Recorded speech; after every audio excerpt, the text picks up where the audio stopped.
Et yo dresseurs, c'est Alexandre, j'espère que vous allez bien les gars. Aujourd'hui on se retrouve enfin pour la théorie ultime à propos des aventures de Go et de Sacha à Galar et bien plus encore dans les saisons 23, 24, voire 25. Ça fait déjà plusieurs semaines que je vous tease cette grosse vidéo qui va condenser en tout cas toutes mes idées sur la suite des aventures de Go et de Sacha dans les différentes régions et forcément pour qu'ils atteignent tous les deux leur objectif personnel. On va parler évolution, capture, retour d'anciens personnages du Poké Group ou anciens rivaux, voire carrément la découverte de nouveaux personnages. On va parler Pokémon légendaires, le rôle de Sacha forcément par rapport à Zacian, Zamazenta, Eternatus et d'autres Pokémon. Comment Sacha va finir top 1 au fur et à mesure, quel dresseur il va affronter, quand est-ce qu'il va faire la quête des badges et comment et à quoi elle va servir. Pourquoi pas le rôle de la Team Rocket, de Giovanni, pourquoi pas aussi le père de Sacha et bien plus encore. Du coup les amis, vous l'avez compris, vous n'êtes absolument pas prêts pour tout ce qui va arriver du coup dans la vidéo. Du coup je vous demanderai d'avance d'être hyper attentif à tout ce qui va suivre. Je vous laisserai d'avance me donner en tout cas pourquoi pas toutes vos théories sur la suite de l'anime Pokémon, éventuellement le futur rôle de Sacha, s'il va laisser la place à Go et si lui il va quitter la série. Je vous laisse également aussi vous abonner et cocher la cloche. On est parti ensemble les amis pour en tout cas la plus grosse théorie ultime sur l'anime Pokémon. Avant de commencer la théorie de la vidéo, il est intéressant de résumer quelques infos de la nouvelle saison. Pour le moment, Sacha est classé en catégorie Super Bowl à la place 901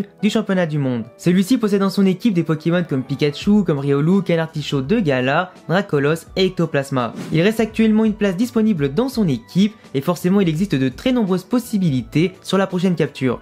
Il se peut aussi qu'il utilise un ancien Pokémon laissé au Bourg-Palette chez le prochain ou encore à Alola chez Euphorbe. On pensait aussi au passage qu'il capturait un starter de la région de Galar tel que l'Arméléon, mais c'est finalement Go qui s'en est chargé et qui l'a capturé afin de compléter sa collection de Pokémon qui s'agrandit à chaque épisode. Il se peut d'ailleurs que pour la première fois de l'histoire de l'anime Pokémon, Sacha ne capture aucun starter d'une nouvelle génération de Pokémon, ce qui laisserait Go obtenir les 3 Pokémon de Galar en capturant Wistempo aussi. Cela peut être logique au vu des possibles retours en tout cas de Féinferno, de Brindibou, de Melmetal, de Loup-Garou crépusculaire et surtout de Amphinobi.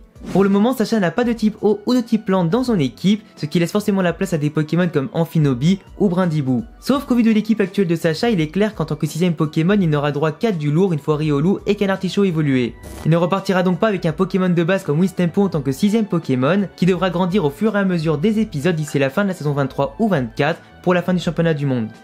Par contre, il existe une possibilité totalement inédite dans l'histoire de l'anime Pokémon pour que Sacha obtienne enfin un starter de la 8ème génération, celle de voir Go confier son starter et donc son Lapiro à Sacha. Ce serait la première fois en tout cas qu'un dresseur échange son starter avec un autre dresseur, ou du moins le confie temporairement. Celui-ci pourrait évoluer aux côtés de Sacha en Pyrobut en enchaînant bien évidemment les combats et en prenant de l'expérience afin d'aider Sacha dans sa quête du top 1 mondial. Parce qu'on le voit clairement dans l'anime par rapport à son attitude, en tout cas son engouement par rapport au combat Pokémon, qu'il aime se battre et surtout qu'il aime apprendre du combat, mais que Go en tout cas ne lui offre pas forcément ce qu'il désire vraiment.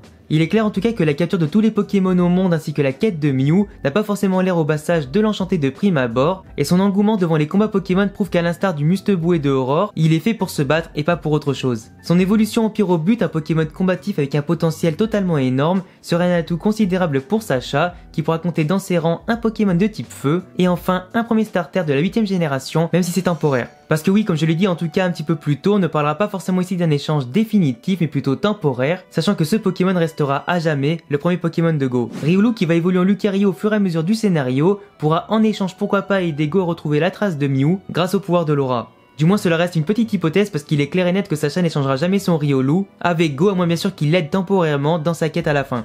Canartichaud évoluera forcément en Palartichaud vu son goût pour le combat, et la même chose pour Riolu qui va finir par évoluer en Lucario, donnant ainsi à Sacha 5 Pokémon de très haut niveau, parés à tout casser dans les combats les plus importants. D'ailleurs je vous en avais déjà parlé dans une autre vidéo, mais il est clair pour moi que Lucario va développer au fur et à mesure de l'histoire un tout nouveau pouvoir dans cet anime qui sera d'ailleurs unique dans la licence de Pokémon, et qui annoncera probablement l'arrivée d'un Lucario spécifique à Pokémon épée et bouclier, ou simplement pour l'annonce des remakes 4G. Le pouvoir de l'aura en tout cas qu'on utilise depuis le début des films de Lucario et autour de Sacha, prouve qu'il y aura une connexion spéciale entre Sacha et Lucario. Après plus de 23 saisons d'attente, Sacha a enfin eu la chance d'obtenir un Riolu depuis son œuf qu'il a directement choisi. Leur aura étant connectée depuis que Riolu était dans son œuf, il se peut qu'une symbiose entre les deux va se développer au fur et à mesure et qu'un pouvoir encore plus puissant que celui d'Amphinobi et la synergie voit enfin le jour. Donc il se peut que durant la saison 23 ou 24 de l'anime de la 8G, le pouvoir de l'aura soit enfin révélé.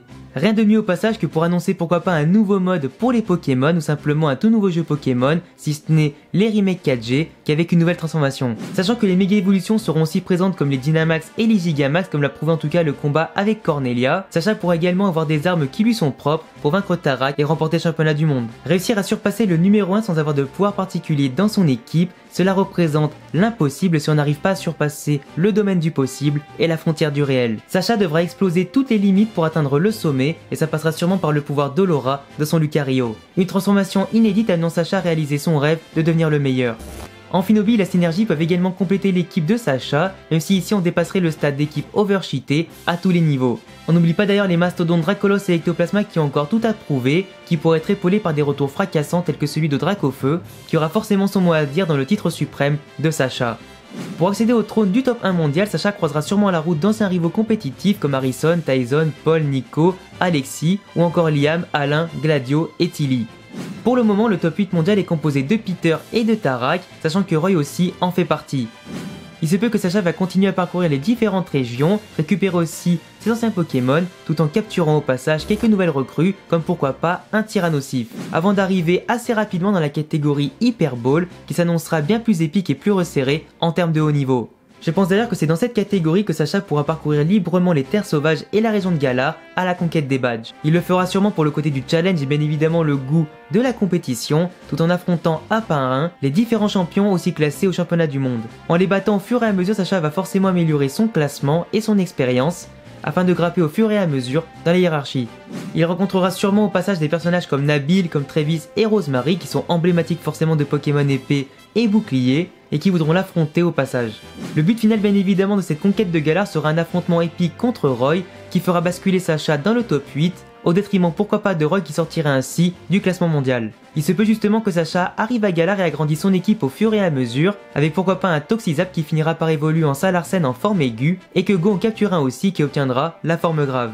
D'autres dresseurs comme Cynthia, Pierrochard, Goya, Tobias pour ne citer que, peuvent naturellement faire partie de ce top 8 comme beaucoup d'autres champions, membres du conseil des 4 ou maîtres de ligue. A l'époque de l'animé de Pokémon Diamant et Perle, Cynthia avait prévu un affrontement mondial entre Paul et Sacha, d'où le fait qu'ils pourront s'affronter en catégorie Hyper Ball ou Master Ball. Alain sera forcément présent en catégorie Hyper Ball voire Master Ball, car c'est le seul rival qui n'a jamais perdu contre Sacha dans l'histoire de l'animé. Et forcément le fait de n'avoir jamais battu un de ses rivaux, cela représente forcément un frein et un obstacle majeur pour le titre de top 1.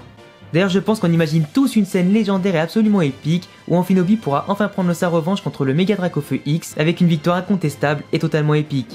Régis réapparaîtra sûrement pour affronter amicalement Sacha et vérifier son niveau, lui qui est devenu un scientifique ou plutôt un chercheur et qui a abandonné la voie du dresseur compétitif avec le temps. La dernière fois qu'ils se sont tous les deux affrontés, Sacha avait perdu avec Pikachu contre son Elekable et l'heure de la revanche a potentiellement sonné.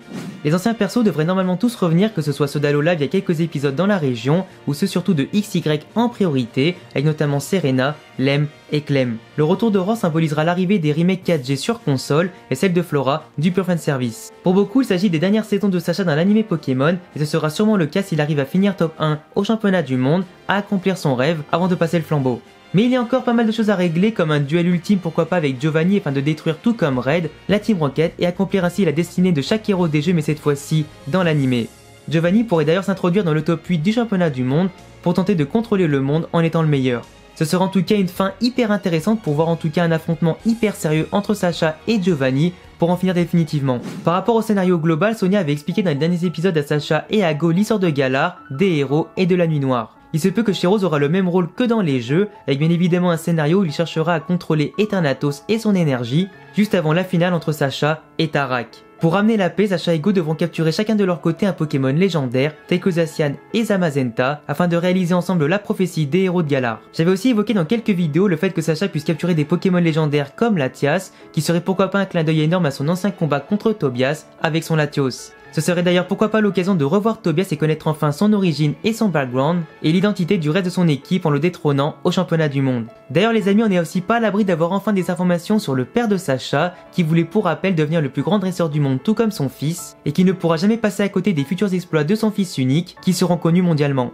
Ce serait même magnifique d'avoir en catégorie Hyper Ball ou surtout en catégorie Master Ball, un match épique opposant Sacha à son propre père, afin de dévoiler son identité, et voir à quel point le fils a dépassé le père. En tout cas, qu'il s'agisse ou non de la dernière saison de Sacha dans l'anime Pokémon, il nous a fait rêver autant qu'il nous a déçus dans son ensemble, même si les arènes extrêmes, les îles Orange, la Ligue d'Alola et son parcours à Kalos et à Sinnoh nous ont fait vibrer. Il restera jamais le plus grand héros de la licence de l'anime Pokémon, dans la réussite comme dans les échecs, et on est parti avec lui encore une fois cette saison jusqu'au sommet. Ensemble.